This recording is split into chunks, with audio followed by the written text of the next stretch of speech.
चलिए बच्चों, स्वागत है आपका कनावत एकेडमी के यूट्यूब चैनल पर। और आज हम कक्षा 10 विज्ञान का 5th चैप्टर कंप्लीट करने वाले हैं, जो कि हमारा जैव प्रक्रम है। इसका पीडीएफ सॉल्यूशन आपको प्रोवाइड किया जाना है। तो अभी हाल ही में निदानात्मक कक्षा हेतु जो मॉड्यूल चालू किया गया है, उसका सॉल्यूशन हमने स्टार्ट किया हुआ है, जिसमें हम 4 चैप्टर का अभी तक के कंप्लीट कर चुके हैं। और आज की क्लास का हमारा ये अगला चैप्टर है, जिसमें हम जैव प्रक्रम के सारे क्वेश्चनों को कंप्लीट करने वाले हैं। तो आपका इसका पीडीएफ का जो भी लिंक है तो आपको डिस्क्रिप्शन बॉक्स में मिल जाएगा, और आप वहां से इसको क्या कर सकते हो, डाउनलोड कर सकते हो। तो सभी लोग जो भी आज नए हैं क्लास लेने के लिए, वो सभी लोग पहले वीडियो को लाइक कर दीजिए, शेयर कर दीजिए, चैनल को सब्सक्राइब कर दीजिए, जिससे कि आपको आगे आने वाली क्लासों के नोटिफिकेशन मिलते रहें। तो भाई चलते हैं अगली क्लास में। हमारी जो स्लाइड दे रखी है उसमें सबसे पहले हमें जो क्वेश्चन दे रखे हैं ना, वो क्वेश्चन हमें दे रखे हैं कि वस्तुनिष्ठ प्रश्नों के अंदर सही विकल्प हमें दे रखे हैं। सबसे पहले हम शुरुआत करते हैं चैप्टर की सही विकल्पों से। सही विकल्प में सबसे पहला क्वेश्चन हमें जो दे रखा है ना, वो दे रखा है कि वसा को बसीय अम्ल में परिवर्तित करने वाला कौन सा पदार्थ ऐसा है। तो वसा को जो फैट हमारे पास होती है, उसको बसीय अम्ल में परिवर्तित करने वाला जो हमारा एंजाइम है ना, वो है हमारे पास क्या, लाइपेज। तो लाइपेज एक एंजाइम है भाई, आपको नाम याद रखना है भाई, एंजाइम। ठीक है, लाइपेज हमारी लार में पाए जाने वाला एंजाइम है, वहां भी मिलता है हमें, और भी शरीर के विभिन्न अंगों में भी हमें देखने को मिलेगा। क्लियर। आगे चलते हैं अगले क्वेश्चन की तरफ। तो अगले क्वेश्चन में हमसे पूछा है भाई श्वसन है, श्वसन की क्रिया क्या है भाई। अगले क्वेश्चन में हमसे पूछा गया है कि श्वसन क्या है भाई। तो श्वसन एक अपचयन अवक्रिया है आपकी, जिसके फलस्वरूप अत्यधिक मात्रा में जब श्वसन की क्रिया होती है तो अत्यधिक मात्रा में ऊर्जा उत्पन्न होती है, जिसकी वजह से हमारे शरीर में विभिन्न जैव रासायनिक क्रियाओं को क्या किया जाता है, कंट्रोल किया जाता है। अगले क्वेश्चन की बात करते हैं, तीसरा क्वेश्चन, यदि हमारी लार के अंदर ये एमाइलेज जो दे रखा है, इस एंजाइम का अभाव हो जाए, कमी हो जाए, तो हमारे मुख के अंदर कौन सी घटना प्रभावित हो जाएगी। तो देखो, पाचन की क्रिया में हम बात करें तो भोजन का पाचन मुंह से ही स्टार्ट हो जाता है, और मुंह के अंदर एक पाया जाता है लार में एंजाइम, जिसका नाम है क्या, एमाइलेज। और ये एमाइलेज हमारे मुंह के अंदर जो हम भी भोजन खा रहे हैं ना, उसमें स्टार्च का पाचन करता है, जो कि उसको शुगर में विघटित कर देता है। यदि इस एंजाइम की कमी हो जाए तो इस स्टार्च का विघटन हमारे शरीर के अंदर नहीं होगा। क्लियर। तो अगला क्वेश्चन है हमारा, अगले क्वेश्चन की बात करते हैं हम। अगले क्वेश्चन में हमें दे रखा है कि हमारे आमाशय का जो आंतरिक स्तर होता है ना, वो उस हाइड्रोक्लोरिक अम्ल से, हाइड्रोक्लोरिक अम्ल का सूत्र होता है क्या, HCl, इससे रक्षा किसके द्वारा की जाती है। तो भाई आमाशय के अंदर एक पतली सी झिल्ली का बना हुआ एक आवरण पाया जाता है, जो इस HCl से रक्षा करता है।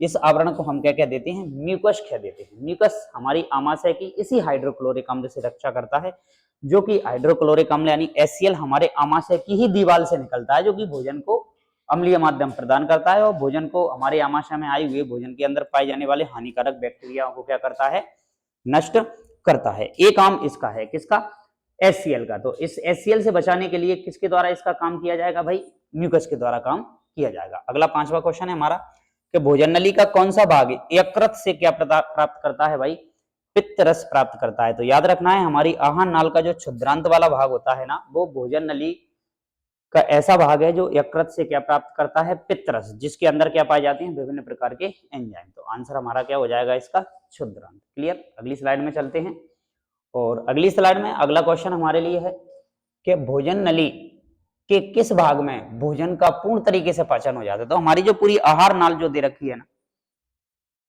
उस आहार नाल का के अंदर यदि हम भोजन की बात करें तो भोजन का पूरी तरीके से पाचन आंत के इस आहार नाल के एलिमेंट्री कैनाल जो है हमारी, उसके अंदर कहां पर कंप्लीट हो जाता है। तो बात याद रखना है भाई, हमारा इसका भी जवाब हमारा जाएगा कि क्षुद्रांत के अंदर भोजन का पूरी तरीके से क्या हो जाता है, पाचन हो जाता है। अगला क्वेश्चन सातवां, जिसमें हमें एक परीक्षण दे रखा है कि चावल के पानी में कुछ बूंदे हम आयोडीन विलयन की डालते हैं, तो विलयन का रंग जो होता है ना, वो नीला हो जाता है। ये किस को प्रदर्शित करता है कि चावल में के पानी में उपस्थित है। तो याद रखना है सभी को, ये स्टार्च का परीक्षण कहलाता है हमारा, और इस तरीके से स्टार्च के परीक्षण को क्या किया जाता है, कंप्लीट। ठीक है। अगला क्वेश्चन है हमारा हृदय के अंदर उसके संकुचन के समय रक्त को वापस लौटने से कौन रोकता है भाई। तो हमारे हृदय के अंदर 4 चैम्बर पाए जाते हैं, और ये चारों चैम्बरों के अंदर विभिन्न भागों से क्या आता है, हमारा रक्त हृदय के अंदर आता है और इस रक्त को हृदय से बाहर भी भेजा जाता है। ये प्रक्रिया हृदय की होती है, शरीर के विभिन्न भागों से रक्त को कलेक्ट करना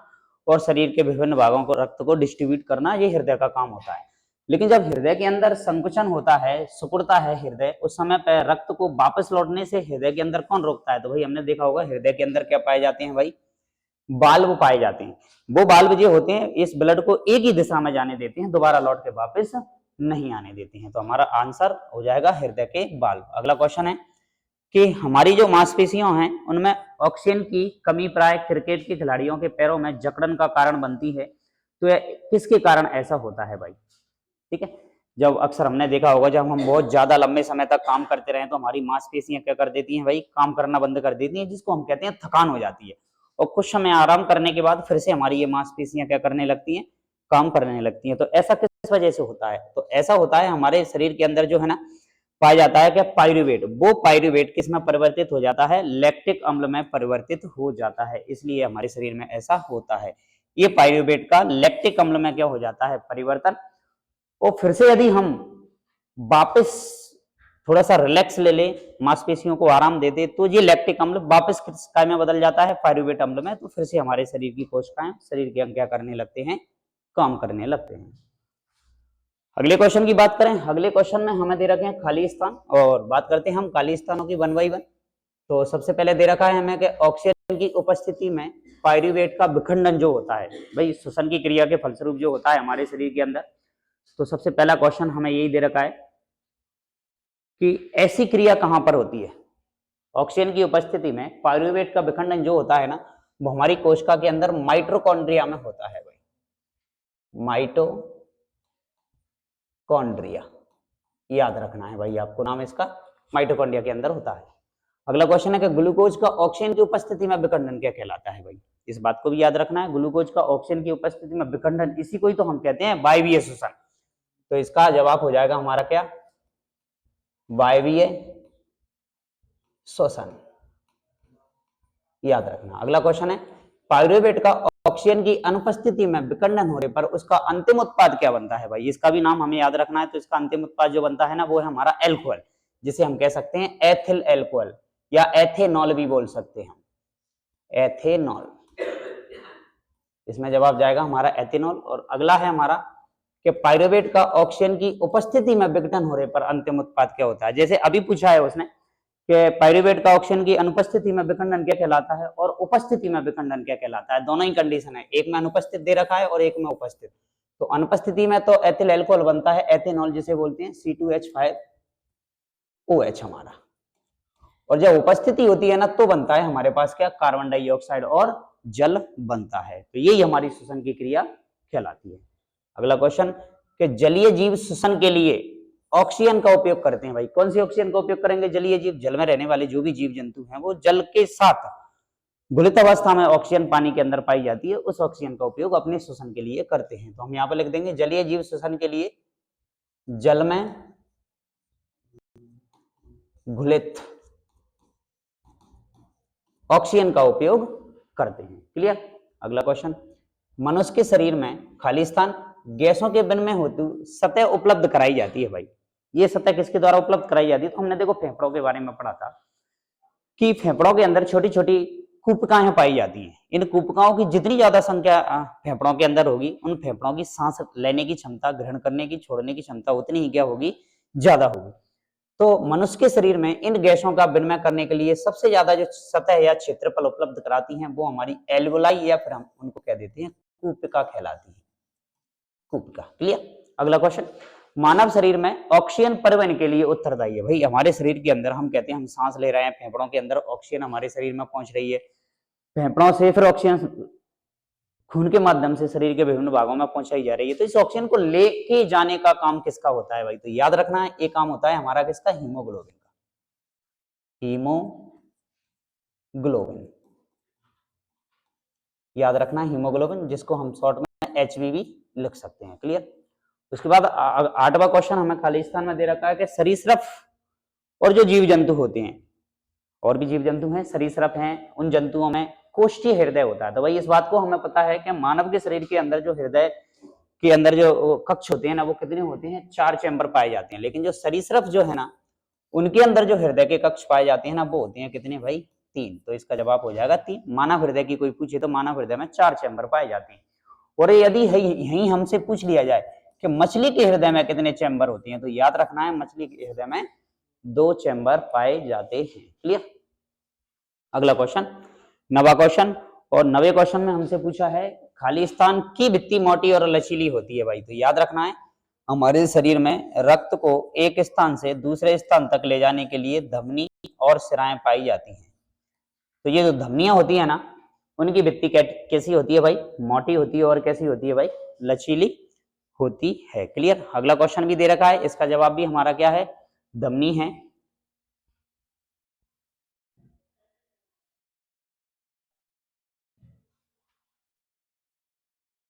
कि कपाट यानी बाल्ब पाए जाते हैं। कपाट मीन्स यहाँ पे होता है बाल्ब, तो भाई धमनियों के अंदर बाल्ब पाए जाते हैं।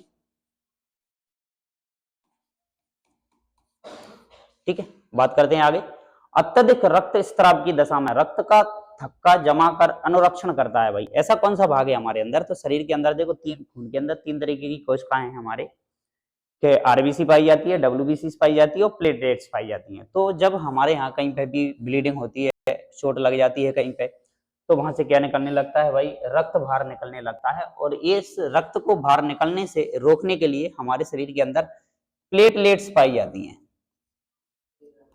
प्लेटलेट्स बोलते हैं इनको हम। तो याद रखना है भाई सभी को। अगला क्वेश्चन, पादपों में जल का संवहन होता है। याद रखना है भाई, पादपों में जल का जो संवहन होता है ना, वो जाइलम के द्वारा होता है। जा से जाइलम, जा से जल, जाइलम के द्वारा परिवहन होता है, जो कि शरीर, जो कि पेड़ पौधों के द्वारा जड़ों के माध्यम से जमीन में से, मिट्टी में से पानी को अवशोषित करके पौधों के विभिन्न भागों तक पहुंचाने का काम करता है जाइलम। पादपों में भोजन का संवहन किसके द्वारा होता है? तो एक जटिल ऊतक है जिसका नाम है फ्लोएम।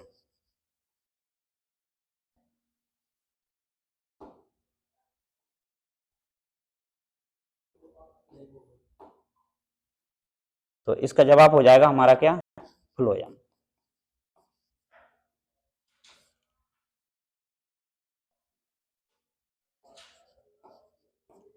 फ्लोएम।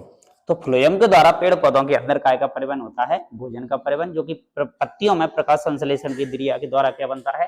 भोजन, उसका परिवहन किया जाता है। क्लियर? आगे क्वेश्चन आ जाते हैं हमारे फिर क्या? सही जोड़ी मैचिंग करने के लिए। और सही जोड़ी मैचिंग करने के लिए हमें दे रखे हैं कितने क्वेश्चन भाई?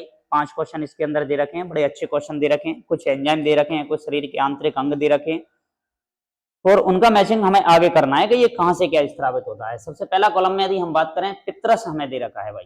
क्या? पित्रस। तो पित्रस का हमें मैचिंग करना है किससे भाई? पित्ताशय से। ये पित्रस कहां से निकलने वाला है? पित्ताशय से। मैं इसका नंबर लेके देता हूं कि इसका सही जवाब क्या होगा। दूसरा में एक एंजाइम दे रखा है जिसका नाम है क्या? ट्रिप्सिन। तो ट्रिप्सिन एंजाइम जो है ना, वो एंजाइम प्रोटीन प्रकृति के होते हैं। मतलब आपसे कोई पूछे एंजाइम क्या है, तो भाई एक प्रकार की प्रोटीन होती है। तो सा वाला जवाब हमारा इसके सामने चला जाएगा कि एंजाइम प्रोटीन प्रकृति के होते हैं। तो ट्रिप्सिन एक एंजाइम है, हमारे शरीर के अंदर भोजन के पाचन में महत्वपूर्ण भूमिका निभाता है। दूसरा दे रखा है हमें क्या? यकृत। और यकृत को हमें मैच करना है कि भाई यकृत के अंदर क्या होता है भाई। तो इनमें से यदि हम बात करें तो यकृत के अंदर यूरिया का निर्माण होता है। तो बा वाला जवाब हमारा इसका क्लियर हो जाएगा। याद रखना है हमारे शरीर के अंदर जिसका उत्सर्जन हम यूरिन के माध्यम से, टॉयलेट के रूप में जिसका शरीर से उत्सर्जन करते हैं, हमारे शरीर के अंदर हानिकारक पदार्थों का निर्माण होता है भोजन के पाचन के फलस्वरूप। तो यकृत में उसका निर्माण होता है, यूरिया का निर्माण। अगला दे रखा है चौथा क्वेश्चन हमें कि लाइपेज क्या है भाई। अभी हमने पढ़ा था कि लाइपेज एक क्या है भाई? एंजाइम है। और यो कि पहला ही पहला क्वेश्चन हमारा दे रखा है बसा को बसी अम्ल में बदल देता है भाई। तो ये किस पर काम करेगा? बसा पर काम करेगा, लाइपेज। तो ई आंसर इसका क्लियर हो जाएगा। अगला बचा है हमारे पास क्या? इंसुलिन। और इंसुलिन का हमें पता है कि अब इंसुलिन एक हार्मोन है जो कि हमारे किस अंग के अंदर पाया जाता है? अग्नाशय के अंदर पाया जाता है। इसी की वजह से, इसी की मात्रा में यदि परिवर्तन हो जाए तो शरीर के अंदर डायबिटीज यानी शुगर की समस्या हमें देखने को मिलती है। क्लियर?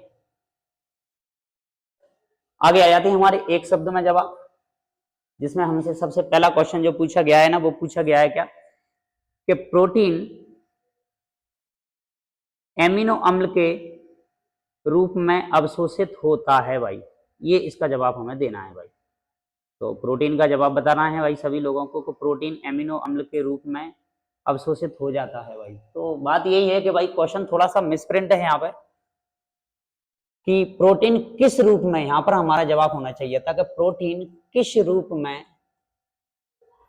अवशोषित होता है। तो हमारा जवाब यहाँ चला जाएगा कि एमिनो अम्लों के रूप में, एमिनो अम्लों के रूप में, भाई याद रखना है।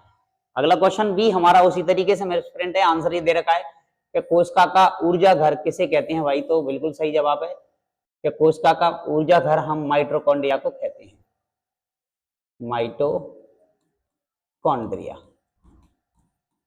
माइटोकॉन्ड्रिया को कहा जाता है। कोशिका का ऊर्जा घर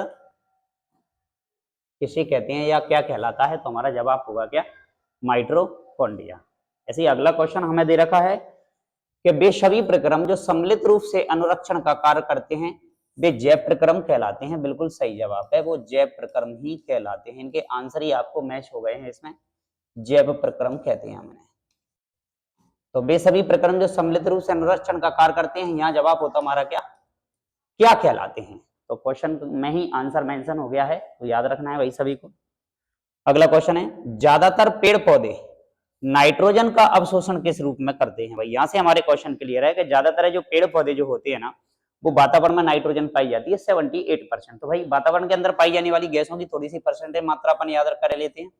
कार्बन डाइऑक्साइड पाई जाती है वातावरण में 0.03%, ऑक्सीजन पाई जाती है कितनी, 21%, और नाइट्रोजन जो है N2 के रूप में है, गैस होती है, एक अक्रिय गैस होती है, जो कि पाई जाती है कितने परसेंट आपकी,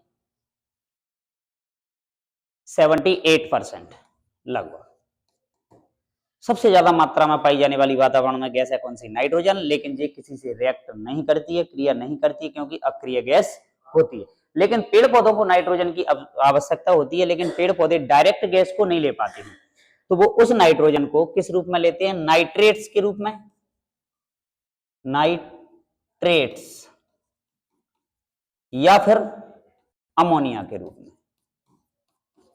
इस रूप में पेड़ पौधे उसको क्या करते हैं, ग्रहण करते हैं। तो याद रखना भाई, अमोनिया का सूत्र होता है क्या, NH3, इस रूप में लेते हैं। क्लियर। अगला क्वेश्चन, पाचन नली में सर्वप्रथम भोजन में मिलने वाला एंजाइम कौन सा है, जिसको अभी हमने पढ़ा था ऊपर, एमाइलेज।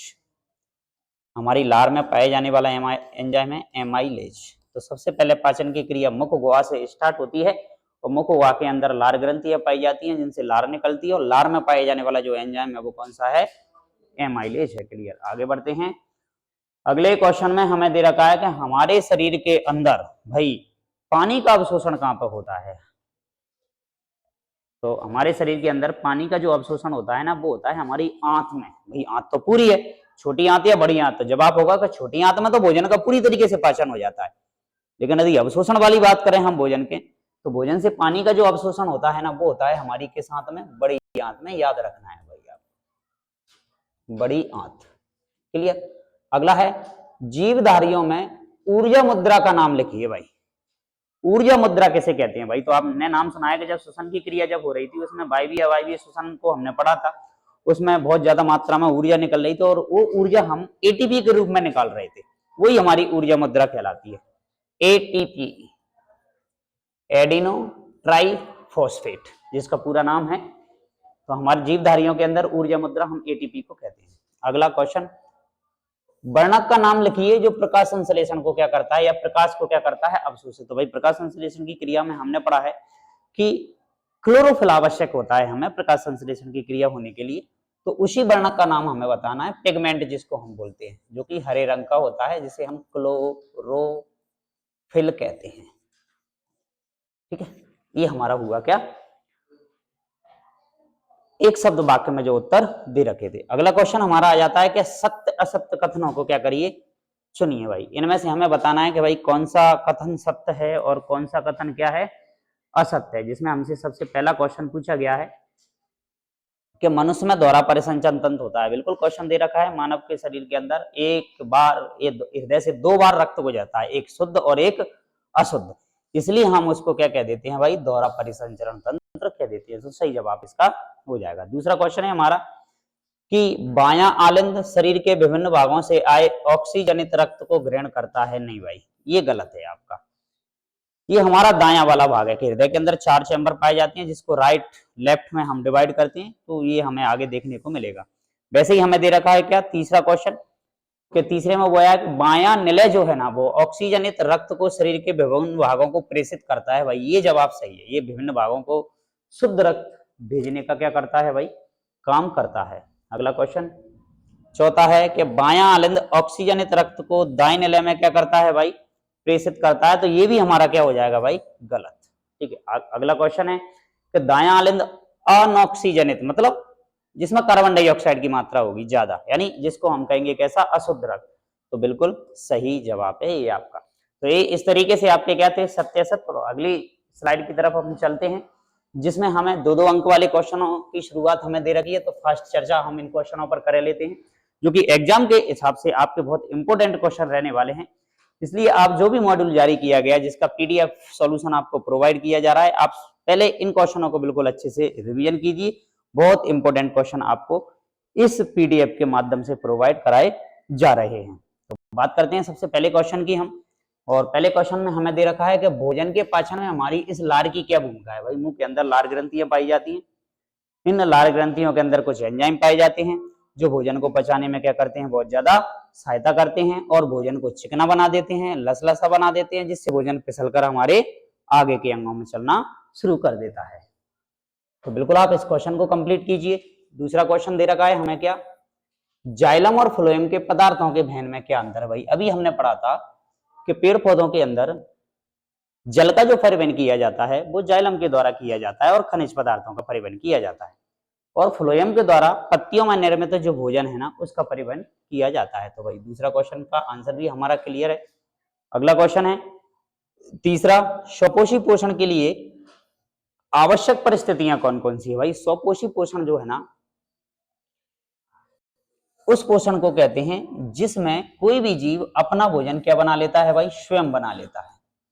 और ऐसा स्वपोषी पोषण पाया जाता है केवल और केवल हरे पौधों में, याद रखना, हरे पौधों में, जो कि प्रकाश संश्लेषण की क्रिया फोटोसिंथेसिस के द्वारा भोजन का क्या कर लेते हैं, निर्माण कर लेते हैं। तो ऐसी परिस्थितियां कौन कौन सी है, प्रकाश संश्लेषण यानी स्वपोषी पोषण करने के लिए हमें सबसे पहले चाहिए क्या, कार्बन डाइऑक्साइड CO2, दूसरा हमें चाहिए क्या, जल, तीसरा हमें चाहिए प्रकाश, जो कि कहां से मिल जाएगा, हमें सूर्य से मिल जाएगा, तीसरा चाहिए हमें क्या, क्लोरोफिल, जो कि कहां मिलेगा, हमें पत्तियों में मिलेगा, जिसकी वजह से पत्तियों का कलर कैसा होता है, हरा।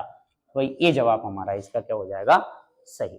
बढ़ते हैं अगली स्लाइड की तरफ, और अगली स्लाइड में हमें दे रखा है वसा के पाइसीकरण का क्या महत्व है। भाई जो फैट है, जो ऑयल है, हम जो भोजन के साथ ग्रहण कर रहे हैं ना, ये भी हमारे शरीर में जाके इसका भी क्या होना है भाई, पाचन। तो पाचन की प्रोसेस में हम जो हम भोजन ग्रहण कर रहे हैं, चाहे वो प्रोटीन हो, कार्बोहाइड्रेट हो, वसा हो, खनिज पदार्थ हो, इनका क्या करते हैं भाई, हम पाचन करते हैं। इनको सरल और छोटे छोटे पदार्थों में तोड़ना ही कहलाता है हमारा क्या, डाइजेशन। तो भाई इसका मतलब क्या है भाई, बात करते हैं तो देखो, भोजन के अंदर जो वसा है ना हमारी बड़ी बड़ी कणिकाओं के रूप में, गोलिकाओं के रूप में पाई जाती है। इन पर कुछ पाचक एंजाइम जो होते हैं ना, वो क्या करते हैं, क्रिया करते हैं, और बड़ी कठिनाई से होती है। पाइसीकरण में पित्रस भी होता है, वसा की बड़ी बड़ी कणिकाओं को क्या कर देता है, वो छोटी छोटी कणिकाओं में तोड़ देता है, विभक्त कर देता है। इससे एंजाइम की क्रिया अब क्या हो जाती है, आसान हो जाती है। तो सबसे पहला काम उसका यही किया जाता है कि उस वसा को छोटे छोटे टुकड़ों में तोड़ दिया जाए, जिससे कि उस पर एंजाइम आसानी से क्या कर सकें, काम कर सकें। इसी को हम बोल देते हैं कि वसा का पाइसीकरण। अगला क्वेश्चन, हमारे शरीर में हीमोग्लोबिन, हीमोग्लोबिन का सिंबल होता है भाई, याद रखना है HB।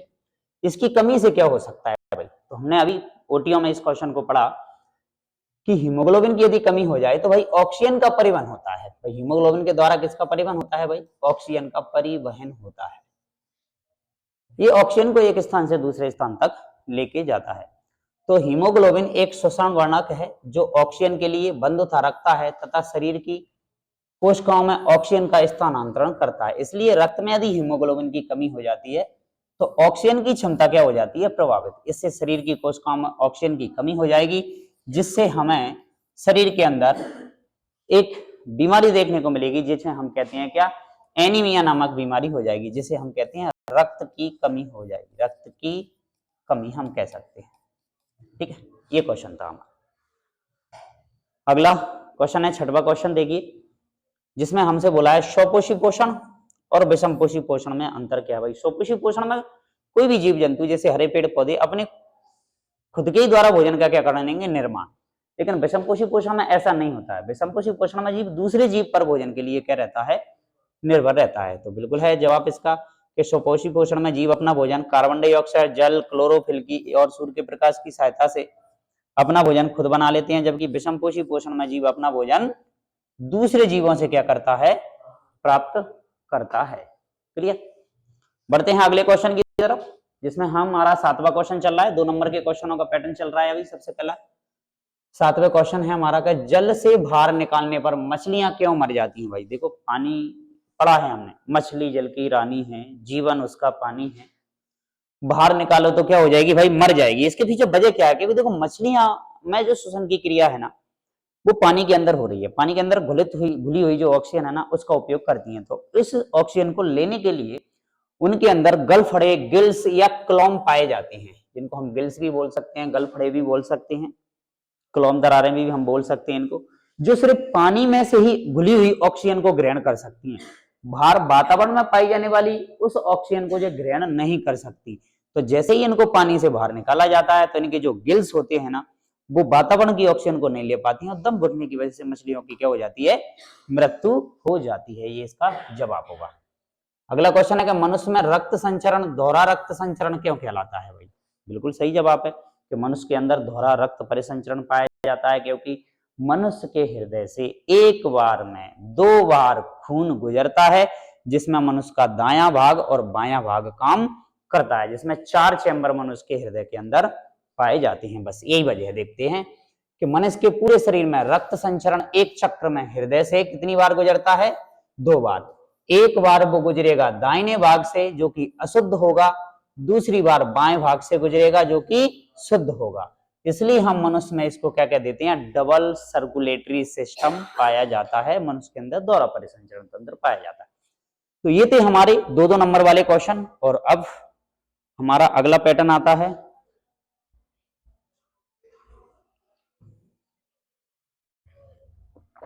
तीन नंबर का क्वेश्चन होगा, जिसमें हमारा सबसे पहला क्वेश्चन दे रखा है कि हमारे आमाशय में अम्ल की भूमिका क्या है तथा एंजाइमों के कार्य भी हमें बताइए। तो वही देखा है हमारे आमाशय के अंदर HCl अम्ल की बात करें तो हम किस अम्ल की बात करने वाले हैं, यहाँ पर HCl, जिसको हम हाइड्रोक्लोरिक अम्ल कहते हैं। तो हमारे आमाशय में अम्ल भोजन के साथ साथ आए हुए हानिकारक जीवाणुओं को भी नष्ट करता है। अम्ल है इसलिए माध्यम अम्लीय हो जाएगा, और जैसे ही माध्यम अम्लीय हो जाएगा तो जो पेप्सिन एंजाइम है उसकी क्रिया क्या हो जाएगी, अब शुरू हो जाएगी भोजन को पचाने। और पाचक एंजाइम जो है ना, वो अब जटिल कार्बनिक पदार्थों को तोड़ना शुरू कर देंगे, किसमें, छोटे छोटे और सरल पदार्थों में। मतलब आमाशय के अंदर जैसे ही अम्ल स्त्रावित होगा तभी जाके पाचन की क्रिया क्या होगी, शुरू।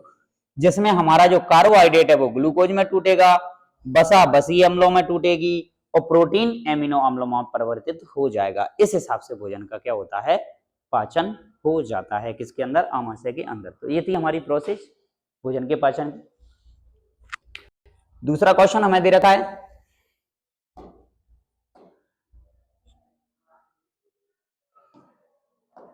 दूसरे क्वेश्चन की बात करें कि एक गमले में लगे स्वस्थ पौधे की पत्तियों पर वैसलीन लेप कर दिया जाए, जो कि एक ऑयली क्रीम है अपने पास।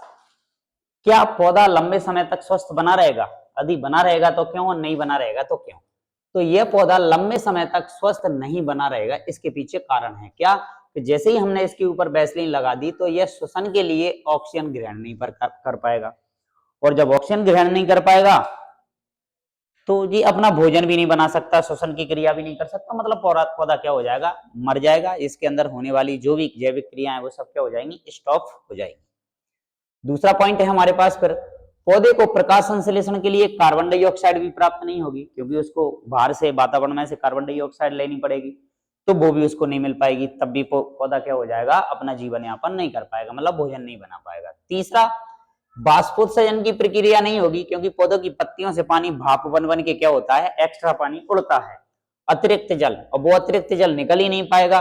इसकी वजह से जल और खनिज पदार्थ जड़ से पत्तियों तक प्रवाह भी क्या हो जाएगा, रुक जाएगा। जब ये रुक जाएगा तो पौधे का पूरा जीवन क्या हो जाएगा, खत्म या नष्ट हो जाएगा। तो इसका जवाब ये था।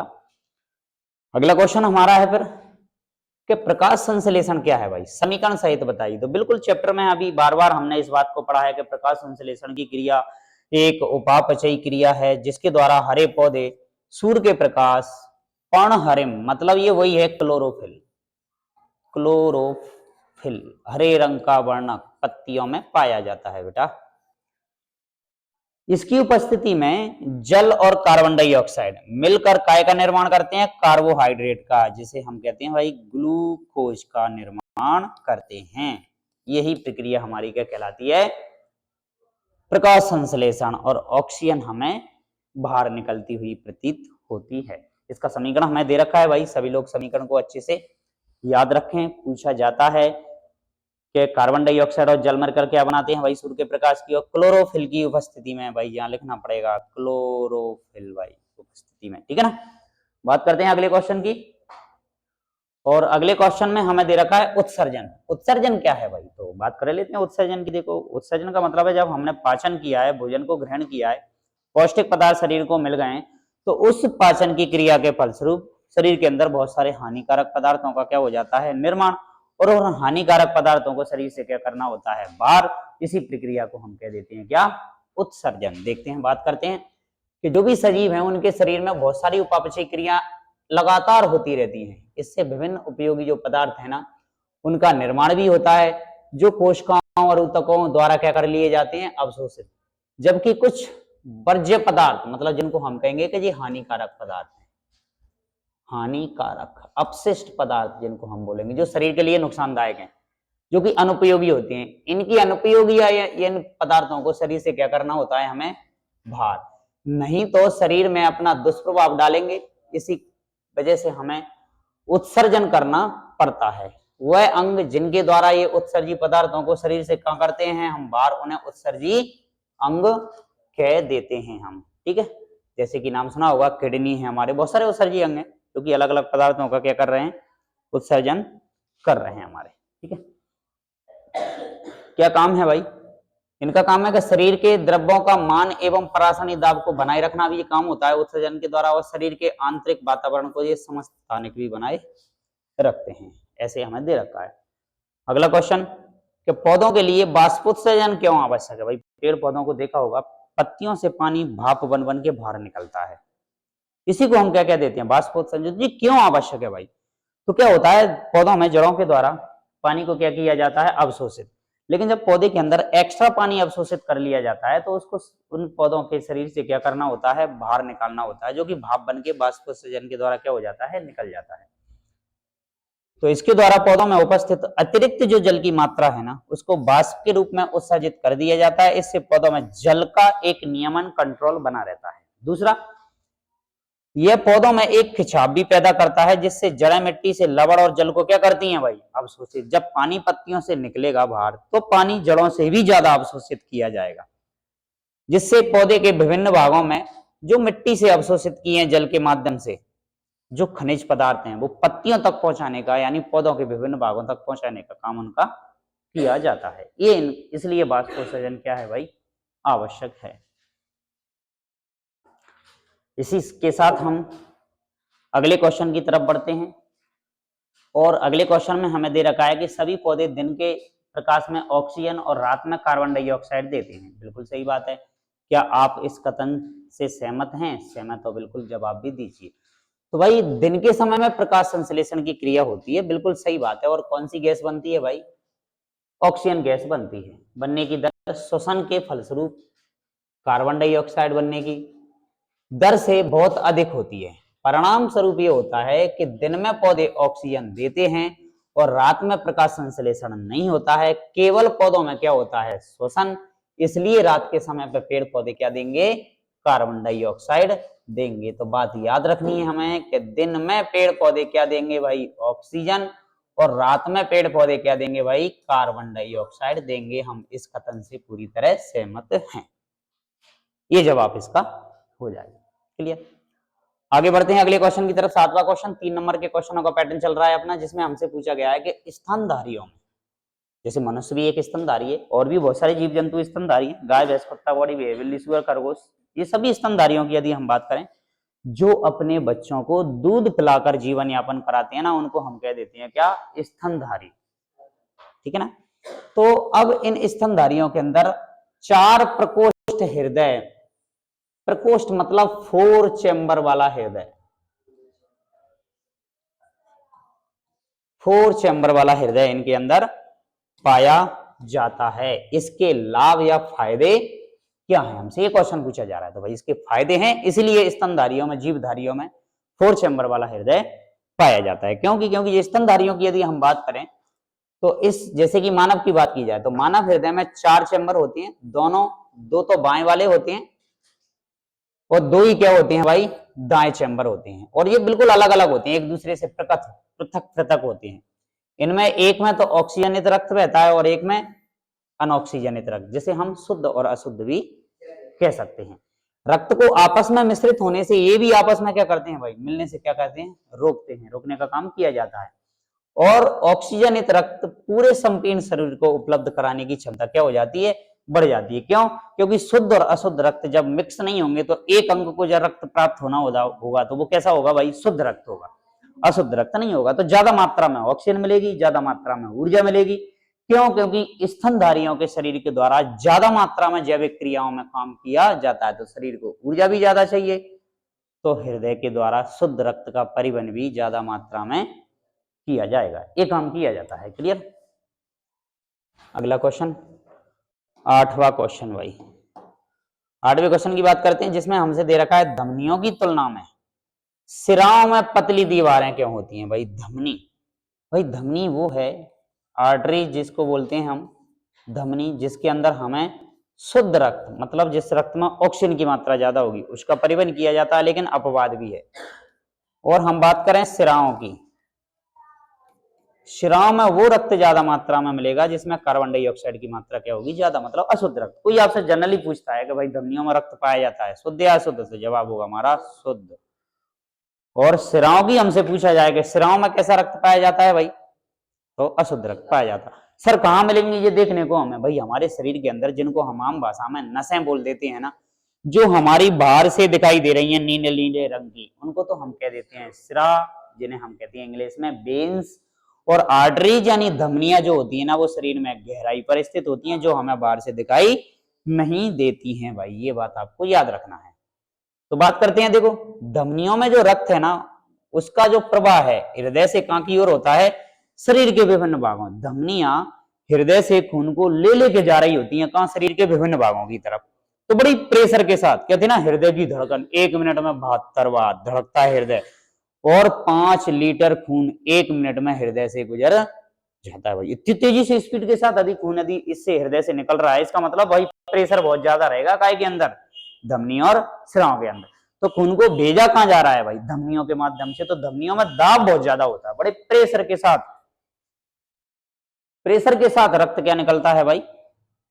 हृदय से निकलता है और शरीर के विभिन्न भागों में इसको पहुंचाया जाता है। तो इसके अंदर दाब क्या होता है? बहुत अधिक होता है। जबकि सिराओं में रक्त को शरीर के विभिन्न भागों से अपन धीरे धीरे इकट्ठा कर रहे होते हैं, तो वो हृदय में आकर इकट्ठा हो रहा होता है धीरे धीरे, तो वहां कोई दाब ज्यादा मात्रा में नहीं होता है, जिसमें कोई अधिक दाब की आवश्यकता नहीं होती है। इसलिए जो सिराएं जो होती है ना, उनकी जो दीवारें होती है ना, वो धमनियों की तुलना में कैसी होती हैं? पतली होती हैं। धमनी की दीवार बड़ी मोटी मोटी होगी, क्यों? उसमें अधिक प्रेशर के साथ रक्त बहेगा। और सिराएं कैसी होंगी? पतली होंगी, बड़ी आसान सी लचीली भी होंगी। दूसरी बात करें कि धमनियों में कभी इंजेक्शन नहीं लगाए जाते हैं। डॉक्टर जब इंजेक्शन लगाता है ना, तो या तो मसल्स में लगाएगा या फिर सिराओं में इंजेक्शन लगाएगा, क्योंकि धमनियों की दीवार जो होती है ना, वो मोटी होती है, फटने के ज्यादा चांस रहते हैं, प्रेशर के साथ रक्त बहता है उसके अंदर, तो ब्लीडिंग होने की संभावना बढ़ जाती है। इसलिए इंजेक्शन काय में लगाए जाएंगे भाई? सिराओं में। ठीक है भाई, ये बात भी हुई। और अब क्वेश्चन हमारे पास आ जाते हैं, कितने कितने नंबर वाले भाई? 4 नंबर वाले क्वेश्चनों का सेट यहां से स्टार्ट होता है भाई। 4 अंक वाले क्वेश्चन।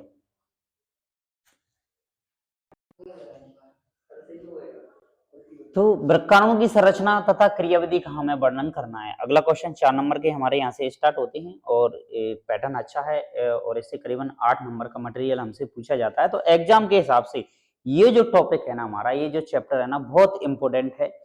इसमें 4 नंबर के क्वेश्चन, 2 नंबर के क्वेश्चन हमारे पास, ऑब्जेक्टिव मटेरियल बहुत अच्छा खासा बायो के अंदर इससे पूछा जाता है। तो सभी लोग इस चैप्टर को बड़े अच्छे लेवल से, इसके objective question 2 number, 3 number, 4 number वाले क्वेश्चनों को अच्छे से प्रैक्टिस कीजिए, इनको अच्छे से याद कीजिए। तो बात करते हैं भाई इन क्वेश्चनों की। हम सबसे पहला क्वेश्चन इसके अंदर हमें 4 नंबर का दे रखा है कि वृक्काणु, जिसको हम बोलते हैं भाई नेफ्रॉन, याद रखना है। थोड़ी सी चर्चा अपन करने वाले हैं। नेफ्रॉन कहाँ मिलेगा भाई हमें? ये मिलने वाला है हमें काय के अंदर? किडनी के अंदर, जो कि रक्त का क्या करने वाली है भाई? शुद्धिकरण। तो नेफ्रॉन के द्वारा रक्त का शुद्धिकरण होता है। किडनी के अंदर नेफ्रॉन पाए जाते हैं और इन किडनियों की संख्या कितनी होती है भाई? हमारे पास 2 किडनियां होती हैं और हर एक किडनी में लगभग 10 लाख नेफ्रॉन पाए जाते हैं। एक किडनी के अंदर कितने? 10 लाख। तो दोनों किडनियों में मिलाकर हमें कितने नेफ्रॉन मिलने वाले हैं भाई? 20 लाख नेफ्रॉन हमारी किडनी के अंदर पाए जाते हैं दोनों। और छोटी छोटी संरचनाएं होती हैं, महीन संरचनाएं, और इनके द्वारा रक्त का क्या किया जाता है? शुद्धिकरण। रक्त में पाए जाने वाले जो भी हानिकारक पदार्थ होते हैं इनको शरीर से कहाँ किया जाता है? बाहर, जो कि यूरिन के माध्यम से, टॉयलेट के द्वारा शरीर से बाहर उत्सर्जित कर दिए जाते हैं। और हमारे शरीर का उत्सर्जित जो पदार्थ है वो कहलाता है क्या? यूरिया। यूरिन में यूरिया निकलता है भाई हमारे शरीर में। और इस यूरिया के यदि हम सूत्र की बात करें तो ये होता है आपका NH2CO NH2। भाई ये है यूरिया का सूत्र, यूरिया। ठीक है, तो बात करते हैं हम अब इस क्वेश्चन की, जो भी हमने अभी समझा था। देखो, तो इसकी रचना क्रियाविधि का वर्णन कीजिए। तो भाई प्रत्येक वृक्क